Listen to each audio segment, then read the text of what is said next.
tal amigos? Muy buenas tardes, bienvenidos a Noticias 7. Uno de los primeros en reaccionar frente a los videos sobre el caso Capaya que circulan en redes sociales fue el presidente de la República, Rafael Correa. Además, le explicamos las nuevas regulaciones respecto a las tarjetas de crédito que ya rigen en nuestro país. Bienvenidos.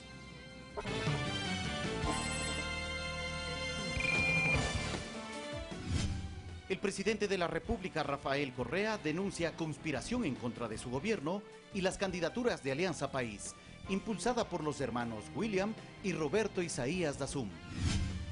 La orden de detención con fines investigativos por el presunto delito de lavado de activos en contra de Leonardo Borer, cuñado del alcalde de Guayaquil, aún no se ejecuta.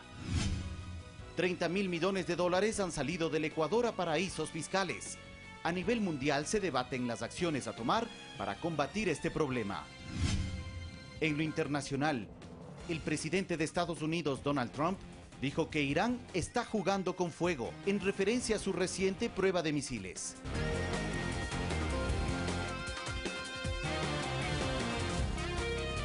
El presidente de la República, Rafael Correa, reaccionó frente a los videos que circulan en redes sociales en donde se ve a Carlos Pellé, exgerente de Petroecuador, sometiéndose a una prueba de polígrafo en donde demostraría su presunta inocencia. Miércoles 11 de enero, en Miami, tengo la dirección de la casa. Se reunieron en la casa de Roberto Isaías, Carlos Parada Yanuseli con Roberto y William Isaías, para venderse a los Isaías. Hermano, el gobierno me está persiguiendo, no me ha enjuiciado, ¿qué hago? Nosotros tenemos el apoyo, te conseguimos asilo, pero tú te prestas a nuestros fines, desprestigiar al gobierno, a Jorge Glass, para hacerles perder las elecciones el próximo 19 de febrero. Hay todo un complot que le están poniendo en marcha con la complicidad de periodistas deshonestos. Hay entrevistas que dan vergüenza ajena, le preguntan de todo, menos de la plata que se robó. Pero es increíble, verán que jamás sale el nombre de Charly Pareja Cordero, porque como el abogado de Isaías le están protegiendo, pero sí que las preventas a China, que se han perdido 2.800 millones, porque López dijo que el precio estaba 4 veces más bajo, no existe nada de eso. Pero que no son 4, sino 2, hemos perdido 1.400 millones, y si no es 2, sino 0. O sea, puras tonterías, no tienen una sola prueba, pero es todo un montaje. Salen con polígrafos, y que para demostrar que es verdad, o sea, si un polígrafo usted le dice la pregunta de anticipación ya no detecta la mentira. Pues quién sabe de dónde será ese polígrafo, además que responde tontería. Es todo un show por haber pactado con los Isaías. No se olviden, díganle a toda la gente, porque esta es la batalla. Nos la tenían preparada en el programa de televisión 360, Teleamazonas, Expreso, para hacernos perder la elección. El escándalo que resulta que ahora la pobre víctima, patriota, Carlos Parada Yanuseli, denuncia la corrupción, es un perseguido de este gobierno, y denuncia quiénes son los verdaderos corruptos. No tienen ninguna prueba, todo es un show y es fruto de ese acuerdo con los Isaías. Cuando vean a este psicópata delincuente, Carlos Parada Yanuseli, sepan aquí, en la Frente Leales, prófugo delincuente, empleado de los Isaías. Veamos el siguiente video, compañeros, de lo que nos van a sacar en los próximos días con la complicidad de la prensa corrupta aliada a la derecha y a los Isaías.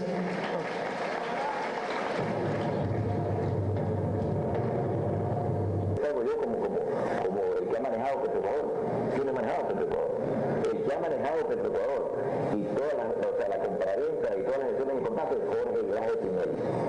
En su calidad de gerente general de Petroecuador o de ministro de hidrocarburos, ¿podría usted tomar alguna decisión importante sin requerir la aprobación de Jorge Glass Espinel? No.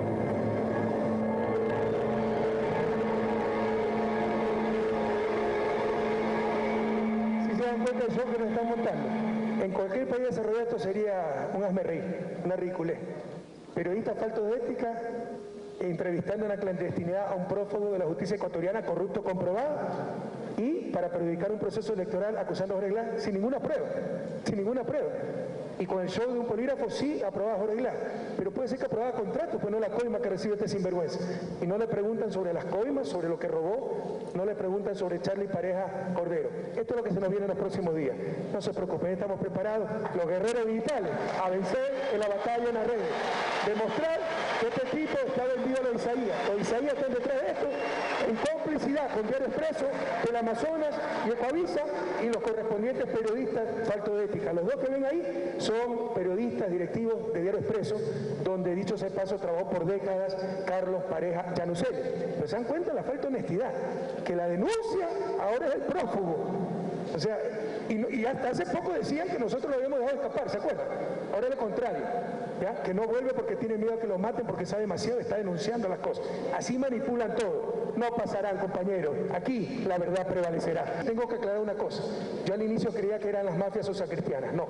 Tenemos evidencia que detrás de esto está Creo y sobre todo Andrés Páez, empleado de los Isaías, impuesto por los Isaías como binomio de Lazo. Porque están desesperados, compañeros. ¿Por qué Lazo, Andrés Páez es el tipo con peor imagen de este país? ¿Por qué Lazo lo eligió como binomio? Porque se lo impusieron los Isaías, compañeros. Aquí no hay dónde perderse. A prepararnos para vencer en esta nueva batalla. El jefe de Estado reiteró que los hermanos William y Roberto Isaías Dazún intentan por todos los medios desestabilizar al gobierno nacional. Presuntamente se apoyarían en políticos como Andrés Páez y Carlos Pellé, este último prófugo de la justicia. El jefe de Estado reiteró que existirían planes de desestabilización en contra de su gobierno y sobre todo que se intentaría desprestigiar a base de mentiras al binomio Lenin Moreno-Jorge Glass. Todo esto presuntamente orquestado por los hermanos Roberto y William Isaías Dazún, ex dueños del quebrado Filambanco y actualmente considerados prófugos de la justicia ecuatoriana. Y los mayores saqueadores de este país son los Isaías, que están en una serie de tramas para tratar de desestabilizar el gobierno, para ver si nos hacen perder las próximas elecciones. Y esto se evidenciaría según un video que circula en redes sociales y que fue publicado por la organización Anonymous. En el mismo se pueden observar tomas en las que aparecen los Isaías Dazún. Según el video, junto con ellos habrían estado Andrés Páez y el presidente nacional de Creo, César Monge, el mismo movimiento de Guillermo Lazo. Tanto Páez como Monge se habrían reunido con los Isaías en octubre de 2016.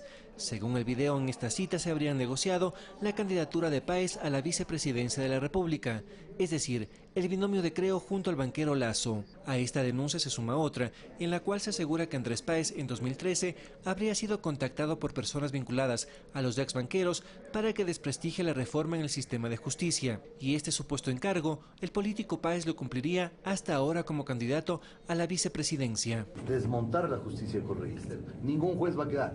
Páez además coincide en eventos en el exterior con otros actores políticos de oposición.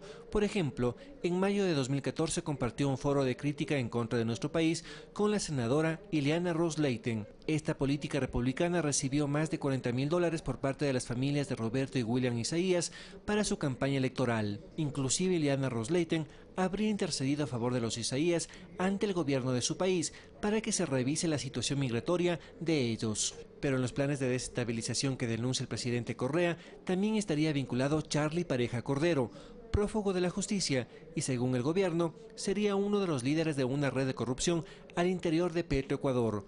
Charly Pareja es afín al Partido Social Cristiano y primo de Carlos Pellé, también prófugo de la justicia por el caso de la estatal petrolera. Este último fue gerente de Petroecuador.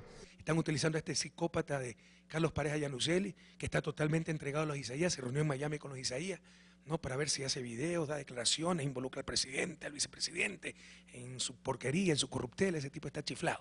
Recordemos que por varias ocasiones el gobierno ecuatoriano ha solicitado a Estados Unidos la extradición de los Isaías Dazún. Ellos tienen una orden de detención internacional en su contra, residen en Miami, son dueños de empresas y de lujosas mansiones, sin embargo no son detenidos por las autoridades estadounidenses. José Luis Quinteros, Ecuador TV. La orden de detención para fines investigativos por el presunto delito de lavado de activos contra Leonardo Borer, cuñado del alcalde de Guayaquil, aún no se ejecuta. De la indagación se desprenden datos que vincularían a Borer en el negocio ilegal por una vivienda en Guayaquil. Una transacción con dinero que presuntamente provenía de ilícitos negocios que se realizaron durante la rehabilitación de la refinería de Esmeraldas involucraría a Leonardo Borer, hermano de la esposa del alcalde de Guayaquil, Jaime Nebot. En las investigaciones a la empresa Girbra S.A., constituida en Panamá por Alex B., quien está procesado en el caso Petroecuador, apareció documentación sobre la compra-venta de un inmueble en la Ciudadela Ordesa de Guayaquil. Cualquier ciudadano nos preguntamos, si yo me compro una casa, ¿cómo me la paga otro? Y qué coincidencia que la casa se la paga la empresa con transacciones realizadas desde Panamá realizadas por la empresa del entonces persona hoy privada de libertad, el señor Alex Bravo. Leonardo Borer Pons suscribió una carta a María de Lourdes Febres Cordero, propietaria de la casa. Él se identifica como promotor de un proyecto de oficinas a construirse y le explica que como la vendedora era la empresa Chile en liquidación, para agilitar los pagos se hizo a través de la compañía Tancro S.A., de propiedad de Borer. De la asistencia internacional en el proceso investigativo se desprenden 2 pagos desde Girbra de Alex B., por $100.000 y $300.000 a favor de María de Lourdes Febres Cordero por la venta del inmueble. ¿Qué relación existe justamente con una empresa que actualmente está enjuiciada y está siendo investigada por todo lo que ustedes conocen en el tema de Petroecuador? Como parte de la indagación, el juez de la Unidad Judicial de Garantías Penales de Quito, Vicente Oña, emitió la orden de detención por 24 horas en contra del empresario Leonardo Borer Pons, por pedido de la Unidad Antilavado de Activos de la Fiscalía de Pichincha. Mirta Carrillo, Ecuador TV. La Secretaría Nacional de Gestión de la Política, Paola Pavón, expresó su preocupación por la resolución tomada por el juez de la Unidad Judicial Penal Fabricio Carrasco, quien sustituyó la medida de prisión preventiva contra Marcos P., involucrado en presuntos actos de corrupción en el caso conocido como Frecuencias. Los paraísos fiscales y Ecuador. Entre los años 2014 y 2015, salieron de Ecuador más de 3.379 millones de dólares a paraísos fiscales, cantidad equivalente a reconstruir íntegramente las zonas afectadas por el terremoto del 16 de abril de 2016. ¿Qué opina la gente sobre este tema? Entonces, para sacar cantidades ingentes del país es fácil controlar.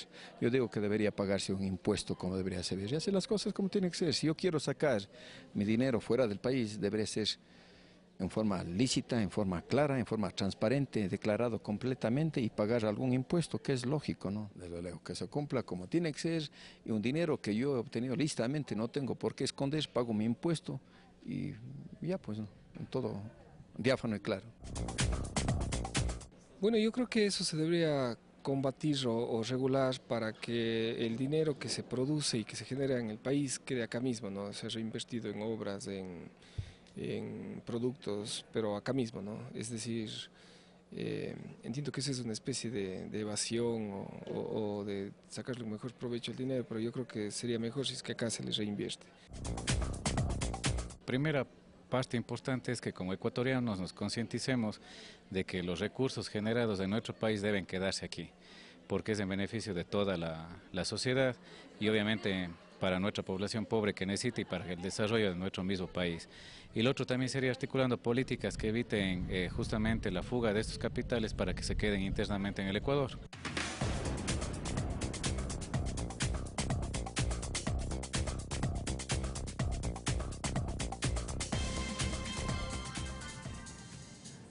Se estima que más de 30.000 millones de dólares han salido de nuestro país con destino a paraísos fiscales.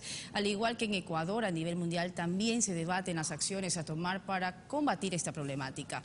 En Estados Unidos, uno de los rostros más visibles es el Premio Nobel de Economía 2001.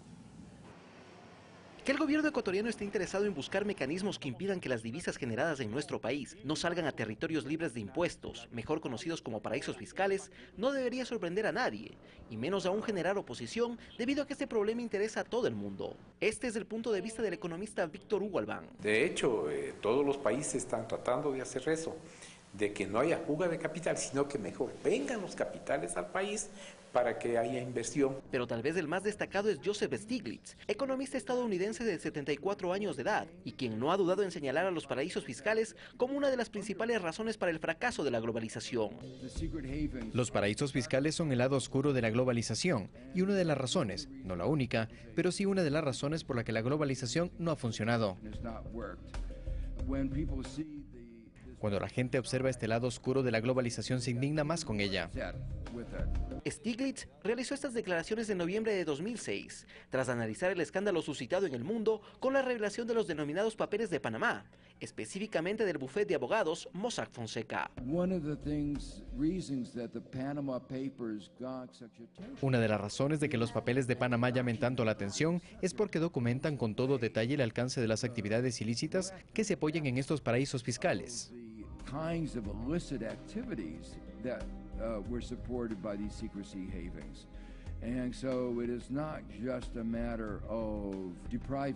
No es solo que priven a los gobiernos de los ingresos que necesitan para combatir la pobreza para crecer, sino que socavan el funcionamiento de una sociedad normal.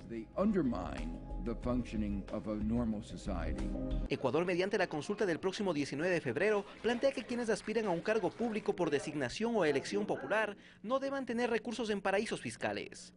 Alex Llanos, Ecuador TV.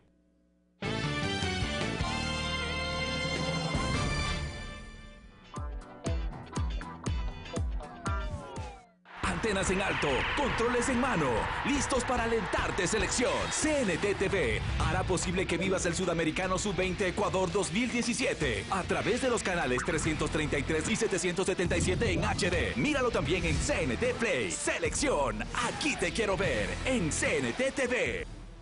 Autorización 0247. CNE, Elecciones Generales 2017. Señor candidato, ¿qué va a hacer usted en la Asamblea? ¿Por qué darle mi voto? ¿Cómo va a legislar? ¿Qué leyes va a fomentar? Preguntas como estas son seguro las inquietudes que usted tiene.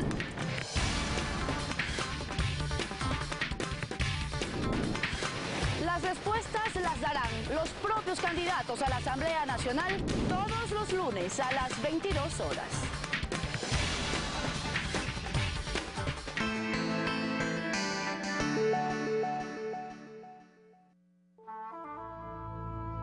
Yo soy yo y mi circunstancia.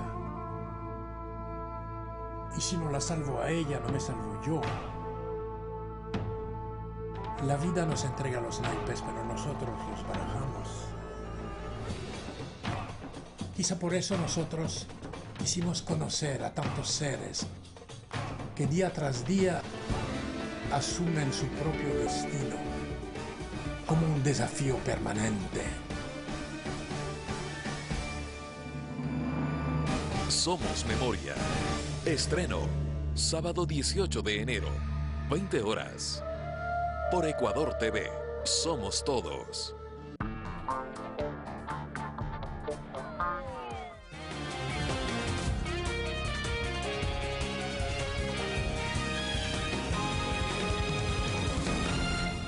Regresamos con más noticias. La Federación Evangélica Ecuatoriana anunció su apoyo a la candidatura presidencial de Lenín Moreno Garcés de la lista 35. A su vez indicaron que buscarán ayuda para gestionar en la Asamblea Nacional un proyecto de ley para constituir un fondo de desarrollo y solidaridad para obras sociales en beneficio de sus iglesias. Asimismo, explicaron las razones por las que no respaldan a otros postulantes a jefe de Estado que profesan su misma religión. Cuando él fue vicepresidente, él se allegó a la gente que más lo necesitaba, especialmente la gente imposibilitada. Pues estamos hablando de aquellas personas que jamás las habían tomado en cuenta. Pues ahí vemos a un hombre dispuesto a ayudar a la clase pobre. Pues estamos viendo un corazón sensible, un hombre que desea servir, y vamos a darle la oportunidad a él, porque el resto de candidatos son oportunistas que salen que nunca han servido, por favor. Y dentro del plan Toda una Vida, presentado por el candidato Lenín Moreno, los ejes que priorizan la atención de los primeros 1000 días del ser humano y el incremento del bono de desarrollo social en función del número de hijos o familiares con discapacidad, tendrá un impacto en la reducción de la brecha que genera la desigualdad de oportunidades. La propuesta ofrece erradicar la desnutrición infantil en 4 años, para lo cual el Estado asumirá la responsabilidad de prestar cuidados integrales en salud, nutrición y estimulación durante los primeros 1000 días de vida. ¿Cuál será su impacto? Le preguntamos a la socióloga Valery Carmel, miembro del Foro de los Comunes. Es mucho más efectivo en términos de cortar brechas, porque ese niño, si se lo atiende bien desde el inicio, entonces va a tener mayores capacidades de utilizar y de servirse de los otros servicios a lo largo de su vida. Para Carmel, no se debe perder de vista que se trata de derechos que no son negociables y en los cuales se ha avanzado durante los últimos años. Lo que plantea es sobre todo hacer una reorganización de recursos, poder hacer un seguimiento nominal, es el término técnico, que quiere decir ir a donde está cada mujer embarazada, ir a donde está cada niño o niña hasta los 2 años de edad, esos son los primeros 1000 días, que es donde se puede lograr un impacto importante para el desarrollo futuro. Andrés Mideros, doctor en economía, recalca que aún para las relaciones de producción, un Estado que protege a sus ciudadanos genera mejores condiciones para todos. Lo ha dicho muy claramente James Heckman, Premio Nobel de Economía, es ahí donde se debe invertir, porque tiene los mejores retornos económicos para el futuro. No se trata de paternalismo, según los consultados. Para que la economía nacional esté bien, para que los emprendedores encuentren rentabilidad, necesitan consumidores. Y si tienes trabajadores pauperizados, si tienes trabajadores sin derechos, sin capacidad adquisitiva, simplemente no vas a tener el mercado para que tu emprendimiento le vaya bien. Otro de los ejes del mismo plan de erradicación de la pobreza extrema permitirá que el bono de desarrollo humano se incremente en hasta $150 en función del número de hijos o familiares con discapacidad, además del acceso al crédito de desarrollo humano. Quien está en pobreza extrema es aquel que no tiene recursos para comer. Entonces preguntémonos, ¿queremos vivir en una sociedad en donde a la fecha todavía alrededor de 1.400.000 personas viven en pobreza extrema? Sofía Montoya, Ecuador TV. Y el presidente del directorio del IES desmintió versiones de que el gobierno ha eliminado una supuesta deuda de más de $2.500 millones para el Fondo de Salud. Tal deuda, según Richard Espinosa, jamás existió. Que no existe tal deuda del gobierno central hacia el IES. Y esto es muy sencillo, esto es por 2 motivos. El primero es porque en los gobiernos anteriores nunca, absolutamente nunca, registraron las atenciones de salud que el IES brindaba a sus afiliados y a sus jubilados. Por lo tanto, es incuantificable si es que hubiese existido tal deuda. Y segundo, porque en el reglamento de aquella ley del año 2001, una ley claramente privatizadora, en donde se quiso privatizar el IES, nunca se estableció el reglamento que determinaba quién tenía que pagar por estas dichosas atenciones de salud. Totalmente, voy a pedir una réplica, porque le están mintiendo a la ciudadanía, y aquí nosotros actuamos con absoluta transparencia y honestidad, y a ellos, incluso al mismo Teleamazonas, le constan. En el Ministerio del Deporte en Quito se lleva a cabo el segundo Consejo de Autoridades del Ejecutivo, Jefes y Tenientes Políticos del Ecuador. Vamos a hacer contacto con nuestro compañero Eduardo Córdoba, quien se encuentra en esta cartera de Estado con toda la información. Adelante, Eduardo, cuéntanos. Gracias, Mariuxi. Amigos de todo el país, 2 de la tarde con 8 minutos. Queremos nosotros ciertamente anunciar que hace más de una hora ya concluyó este encuentro, el segundo Consejo de Autoridades del Ejecutivo, gobernadores, jefes y tenientes políticos del Ecuador, y tuvo lugar justamente en este coliseo, el coliseo del Ministerio del Deporte en el norte de la capital, en presencia justamente con el presidente de la República, autoridades del gobierno. En la mesa directiva estuvo también la secretaria de la Política, quien también presentó algunos resultados de carácter social.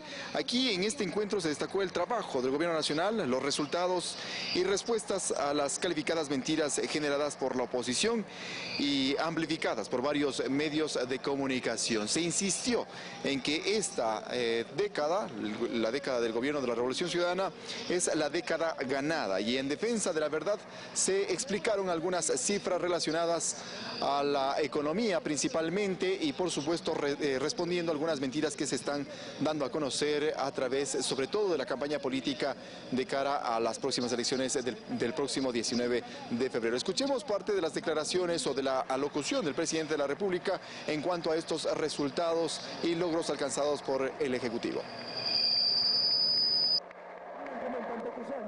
Hemos disminuido 16 puntos porcentuales esa pobreza multidimensional. ¿Cómo hemos logrado reducir la desigualdad? Con nuestro gobierno, no solo que la economía ha crecido, sino que las brechas se han reducido, porque ha sido un crecimiento más pobre, y los que más han crecido en ingresos son los estratos más pobres de la población, compañeros. Pero fíjense, antes de tener 6.7 de desempleo no era problema. Ahora, con la tormenta perfecta, con terremoto, con todo, solo el terremoto nos subió en Manaví a más del 10% el desempleo, solo el terremoto. tener 5.2% de desempleo asustan a la gente, ¿verdad? Y de hecho ya esto está disminuyendo, verán que cuando saquemos la estadística en marzo, estas cifras habrán mejorado mucho. Pero sí indigna cómo nos quieren engañar, que cuando no va a pasar de todo, 5.2% de desempleo está mal, pese a que es de los más bajos de la región. Y antes, 6.3, 6.7 de desempleo, sin que pase nada, no había problema. Pura hipocresía. Tienen que manejar estas cifras, ¿sí? Se trató de un encuentro, insistimos, en el que posibilitó dar a conocer los resultados de estos 10 años de gobierno en todas las materias y particularmente haciendo énfasis en lo que corresponde a las cifras económicas y respondiendo, insistimos, a aquellas mentiras que han circulado en cuanto al desempleo, a que Ecuador es un país de altos impuestos, entre otros aspectos. A esta hora el presidente de la República continúa trabajando, generando algunos aspectos de despacho en estas mismas oficinas del Ministerio del Deporte en el norte de la capital. Nosotros en las próximas ediciones informativas les tendremos un resumen de este encuentro que se produjo durante la mañana de este día viernes. Mariusi, tú sigues con más información. Gracias, Eduardo, por la información. Más detalles en nuestros próximos informativos. Por ahora también les contamos que el ministro de Comercio Exterior, Juan Carlos Cassinelli, explicó los beneficios directos que tendrán los sectores agrícolas y productivos de la provincia de El Oro con el acuerdo comercial que se firmó con la Unión Europea. En un conversatorio con estudiantes y asociaciones agrícolas, el ministro explicó los beneficios que tendría exactamente la provincia con la firma del acuerdo comercial con la Unión Europea. Directamente y de manera inmediata los tradicionales, banano y camarón. Para que usted tenga una idea, con preferencias arancelarias el camarón igual pagaba para ingresar a la Unión Europea el 3.6% arancel. Desde el 1 de enero de este año con acuerdo comercial paga el 0%. Es decir, se vuelve competitivo. En el caso del banano, con preferencias arancelarias, pagábamos igual por tonelada métrica más de 20 euros adicionales a los que pagaba la competencia, como es Colombia, Perú, Costa Rica. Hoy, Ecuador paga por tonelada métrica 1 euro más. Además, productos como la URI y toda maquinaria que sirva expresamente a estos sectores entrarán al país sin pagar aranceles. Yo creo que en ese ejemplo se puede visibilizar las grandes oportunidades que se presentan. Este acuerdo para el sector productivo es de suma importancia, además de que los obliga a seguir mejorando la calidad de su producto. Y para nosotros es satisfactorio haber cumplido siempre estar dentro de los parámetros. Te hago un ejemplo, el parámetro ambiental. El Ecuador es muy reconocido porque el camaronero establece una metodología muy importante que trabaja prácticamente a nivel ecológico. Es interesante para poder seguir trabajando y exportando los productos ecuatorianos y especialmente en nuestro caso particular el camarón. El ministro también explicó el acuerdo que se firmará con la República de El Salvador. Para que se tenga una idea, con El Salvador tenemos una relación prácticamente de 5-1, es decir, es mucho más lo que exportamos a El Salvador que lo que importamos. Pero adicionalmente El Salvador puede ser un destino fundamental en temas de línea blanca. Marixa Castillo, Ecuador TV. Y en otro tema, desde este 1 de febrero el interés por financiamiento y por mora en las tarjetas de crédito se van a calcular en función del saldo pendiente de pago. Así lo establecen las nuevas regulaciones expedidas por la Junta de Política Monetaria y Financiera emitidas el pasado 8 de diciembre. La resolución establece varios puntos que benefician al usuario, así lo explica el superintendente de bancos, Cristian Cruz, quien detalla que ahora los diferentes tipos de seguros que venían con la tarjeta son voluntarios. La entidad operadora de la tarjeta de crédito debe solicitar una autorización para la contratación de los seguros. Y en el estado de cuenta le debe venir una diferenciación, si es seguro de desgravamen o si es otro tipo de seguros. Así también explica que el principal cambio que se dio fue en el cálculo de los intereses por financiamiento y mora. Ahora los usuarios de las tarjetas de crédito únicamente pagarán interés si tenían un saldo pendiente y por el monto de ese saldo. Si cancelaron todo, no pagan ningún interés. Si cancelaron una parte, pagan intereses únicamente por el saldo pendiente de pago. Por ejemplo, si un usuario que consumió al mes $5.001 con 99 centavos y en la fecha de corte pagó $5.000, su saldo pendiente es de $1 con 99 centavos. Antes, por intereses, se le cobraba $79, rubro que se calculaba en base al saldo de consumo. Ahora el cálculo se hace en relación al valor pendiente. Siguiendo el ejemplo, por ese dólar con 99 centavos el interés sería de 2 centavos y debería pagar $2 con 1 centavo y no 81 dólares como le pasó al cliente antes de la regulación. Lo que busca es garantizar los derechos de los usuarios de las tarjetas de crédito. Además manifiesta en qué casos una tarjeta tendrá un costo. Únicamente tiene costos si le dan otro tipo de beneficios adicionales, por ejemplo millas, por ejemplo servicios de seguros en el exterior, etc. A criterio de la ciudadanía, dichas regulaciones generan mayor confianza al tarjetaviente. Me parece muy bien, pues porque a veces la gente se endeuda con las tarjetas de crédito y realmente uno no tiene el conocimiento real de cuánto el banco le está cobrando en tasas de interés. Ya no existiría mucho abuso por parte de las entidades financieras. De existir casos en los que identifique un cobro excesivo de los intereses, puede acercarse a la entidad financiera y presentar el reclamo a través del defensor al cliente, o también en las oficinas de la Superintendencia de Bancos. Olga Velasco, Ecuador TV. Pobladores del cantón Taixa, en la provincia de Morona, Santiago, desmienten que la situación en esa localidad esté tensa tras los últimos hechos que se dieron y que incluyó el secuestro de 2 militares. La información ha circulado en algunos medios de comunicación escritos a nivel nacional y además ha sido difundida por dirigentes de la nacionalidad shuar en foros. Se manifiesta que en Taixa reina el nerviosismo y la intranquilidad en la población por la presencia de militares y policías. Ningún periodista ha llegado a Taixa, o al menos no me ha visitado a mí, para tratar sobre esta situación que pasó en Taixa. Además se asegura que las actividades en Taixa están totalmente paralizadas, lo que es desmentido por el profesor Roger Garzón, director del colegio de la localidad. En Taixa no estaba alarmada la cosa, que habían personas que querían sacar de alguna manera tajada, como se dice vulgarmente, cuando de alguna situación había. Pero nosotros como educadores nos hemos mantenido la calma, no ha habido ninguna paralización. Por su parte, Florentina Chavir, habitante de Taixa, asegura que fue agredida por personas cercanas a la organización shuar, quienes la acusaron de informante. 2 señoras me habían seguido a mí y me habían encontrado que yo estuve entrando en el registro civil y en la comisaría. Y una de esas le van a contar a esas personas que estaban con lanza. Y sostiene que en esta ciudad, cada vez que hay paralizaciones, los manifestantes se van en contra de funcionarios públicos. Todos los que trabajaban así del registro civil, igualmente en la jefatura política, distrito, todo igual. El estado de excepción que rige desde diciembre del año pasado, según Chavir, ha permitido que los pobladores de Taixa puedan sentirse seguros. Nadie ha cerrado sus oficinas, han trabajado normalmente, el hospital incluso cuando había agresiones nos atendieron allá. La desinformación difundida ha ocasionado además pérdidas en actividad comercial y turística. Había mucha gente que de la sierra venía para acá. Sábados y domingos aquí había hartísima gente. Por lo que sus habitantes hacen un llamado para que los turistas visiten este lugar de la Amazonía ecuatoriana. Lo que tenemos que pedir es a la gente, al turista, que de verdadmente lleguemos a personas adecuadas hasta para pedir información y que sigan visitando Taixa. Rodrigo Galvez, Ecuador TV.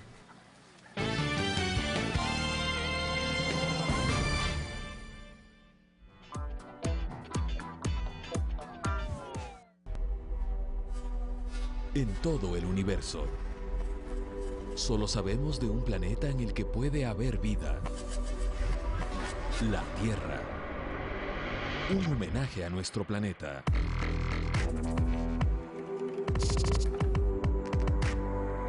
BBC, 24 horas en la Tierra.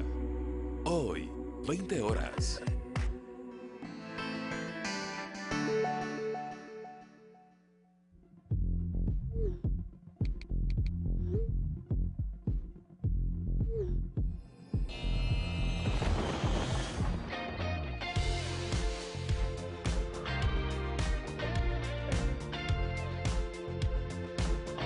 Las redes sociales nos pueden unir, pero tu ortografía...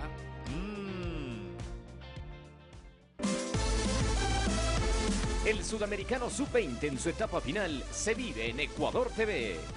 Este domingo, Brasil frente a Venezuela, desde las 16 horas, solo por Ecuador TV.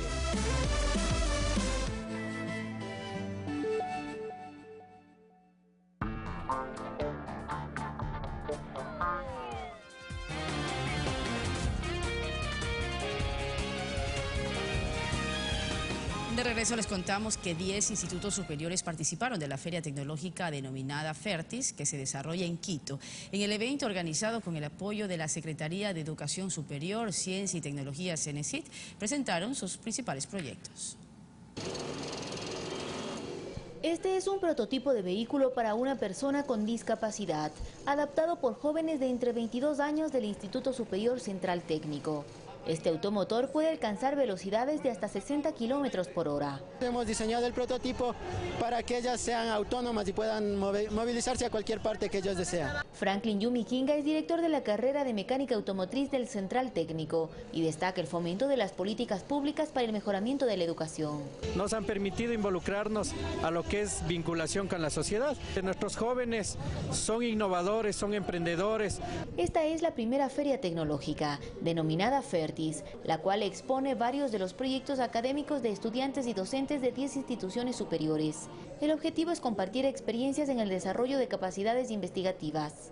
Hoy aquí estamos presentando a la sociedad que nuestros chicos en formación técnica y tecnológica están contribuyendo directamente al cambio en la matriz productiva. Elijan una carrera tecnológica porque ven una gama de posibilidades de insertarse en el campo laboral. A criterio de la ciudadanía, estos espacios son importantes, ya que muestran un cambio en la educación creando jóvenes innovadores. La nueva educación ya no es solamente formar profesionales, sino emprendedores, gente que puede desarrollar sus propias ideas. Con una tecnología puede él mismo emprender su trabajo. Este tipo de iniciativa se replicará a nivel nacional para fomentar las alianzas estratégicas entre CENESID y las instituciones superiores. En el país hay 134 institutos tecnológicos. Olga Velasco, Ecuador TV.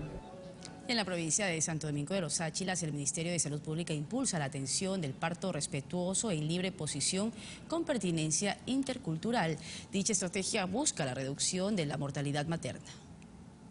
Con el afán de reducir los casos de mortalidad materna, el Ministerio de Salud Pública impulsa en todo el país la atención del parto respetuoso en libre posición y con pertinencia intercultural, estrategia que propone la atención integral tanto de la madre como del pequeño. Esto lo que nos va a ayudar es primero ayudar a las personas, a las mujeres a que respetado su cultura, sus creencias, pueda tener una atención un poco más humanizada. Pero todo este proceso de preparación previa inicia en la fase de gestación, con el curso de psicoprofilaxis, indican los especialistas. Y empiezan a la mujer a enseñarle cuál es la forma de respirar de acuerdo a la edad gestacional en la que se encuentre, cuáles van a ser los ejercicios que tienen que ir realizando para que el momento que tengan que parir pues puedan realizarlo de una mejor manera. Son opciones que definitivamente inciden en la seguridad y comodidad de la madre, así lo asegura Patricia Zurita, paciente del Centro de Salud Tipo C Los Rosales de la ciudad de Santo Domingo.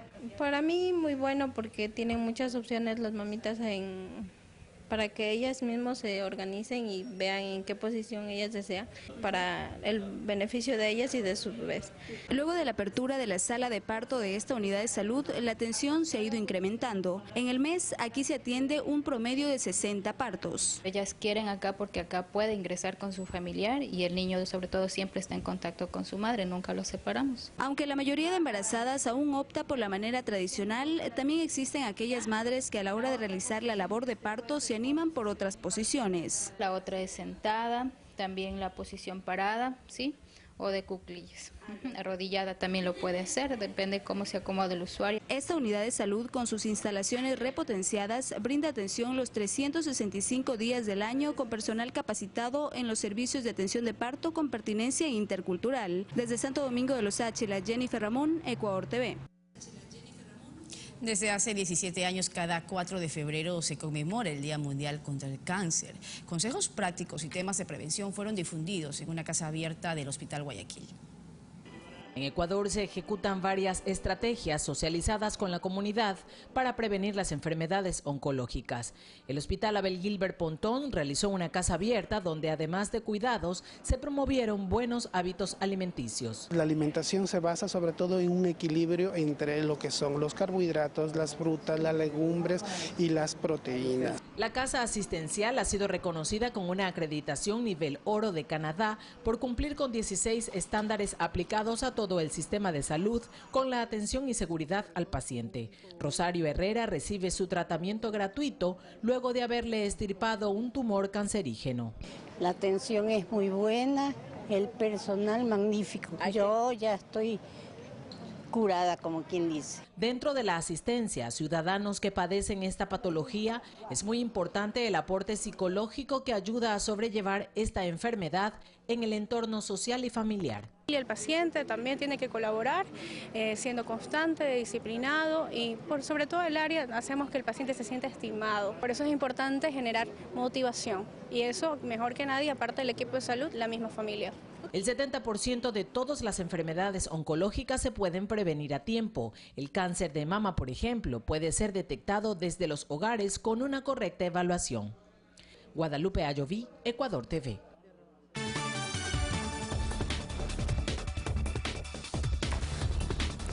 En lo internacional, más de 3.000 personas de fe musulmana salieron a las calles de Nueva York para rechazar la orden ejecutiva del presidente Trump. Ellos incluso cerraron sus negocios para demostrar que son una fuerza productiva en Estados Unidos. Allahu Akbar. Con oraciones, cientos de residentes musulmanes en Nueva York iniciaron una protesta pacífica frente a la Corte del Condado de Brooklyn para rechazar la orden ejecutiva del presidente Trump y hacer un llamado a la paz. Estamos luchando por nuestra vida, por nuestros derechos, estamos unidos por nuestra dignidad. Como medida de protesta, la comunidad musulmana cerró sus negocios por un día para señalar que son una fuerza productiva en el país. Ellos critican el estigma con el que la administración Trump está señalando a los musulmanes y esperan que las protestas sirvan para que Washington escuche y revierta la orden ejecutiva de no permitir la entrada a musulmanes de Yemen, Libia, Irán, Irak, Somalia, Sudán y Siria. Hemos venido a demostrar que estamos unidos contra estas decisiones, contra la muralla y estas restricciones de viaje que son innecesarias. La comunidad musulmana considera la medida injusta e inconstitucional, ya que muchos ven cómo sus familias están siendo separadas por esta orden antimigrante. Tengo mucha gente en mi país, Yemen, y ahora que no pueden venir acá es una locura. El Departamento de Seguridad Nacional ha lanzado una investigación sobre la orden ejecutiva migratoria que firmó el presidente Donald Trump. Organizaciones de derechos civiles también han presentado una demanda colectiva exigiendo la derogación de la orden presidencial. Según organizaciones, más de 1.500 negocios de propiedad de musulmanes fueron cerrados en Nueva York como medida de protesta. La comunidad musulmana dice estar unida y que va a continuar con acciones pacíficas, demostrando su rechazo a la orden ejecutiva del presidente Donald Trump. Karina Cartagena, Ecuador TV, Nueva York. Mientras tanto, en Brasil, el Tribunal Supremo nombra al nuevo juez que llevará el caso de corrupción de Odebrecht. Además, en Argentina anuncian un paro nacional para el 7 de marzo en rechazo a varias políticas del gobierno de Mauricio Macri. La Corte Suprema de Brasil designó al nuevo juez del caso Petrobras. Se trata de Luiz Edson Fachin, un magistrado de perfil técnico considerado cercano a su predecesor en la investigación, Teori Zavascki, quien falleció el mes pasado tras un accidente aéreo. El primer desafío de Fachin será tratar la confesión de 77 ex ejecutivos de la constructora Odebrecht involucrados en el escándalo de corrupción. Paralelamente, el presidente Michel Temer elevó la Secretaría de la Presidencia a categoría de ministerio bajo el mando de Moreira Franco, quien está acusado de corrupción en el caso Odebrecht y que como nuevo ministro tendría inmunidad. La Central de Trabajadores de Argentina anunció un paro nacional para el próximo 7 de marzo si el gobierno de Mauricio Macri continúa con el incumplimiento de los acuerdos resultantes de las mesas de trabajo. Uno de los pactos fue la suspensión de despidos, pero solo en el mes de diciembre pasado se perdieron 4.110 puestos de trabajo. A esto se suma la inconformidad con el alza de las tarifas eléctricas y la huelga de 24 horas en el sector de la salud, una medida que afectó a 80 hospitales públicos. Campesinos y policías de la Secretaría de Seguridad Pública en la capital de México se enfrentaron. Los manifestantes utilizaron piedras, palos y rompieron señales de tránsito con las que agredieron a los granaderos mientras estos se defendían con sus escudos. 6 personas están heridas y 17 policías lesionados. Los campesinos exigían la resolución de conflictos agrarios en distintos estados del país. Una mujer de 63 años fue rescatada 14 horas después del derrumbe de 5 edificios en China gracias a una llamada telefónica que pudo realizar con su celular bajo los escombros. El hecho dejó 5 personas muertas y otras 3 continúan desaparecidas. Fanny Lara, Ecuador TV. Aquí finalizamos. Muchísimas gracias por su compañía. Les recordamos 7 de la noche más noticias para ustedes. Pasen bien.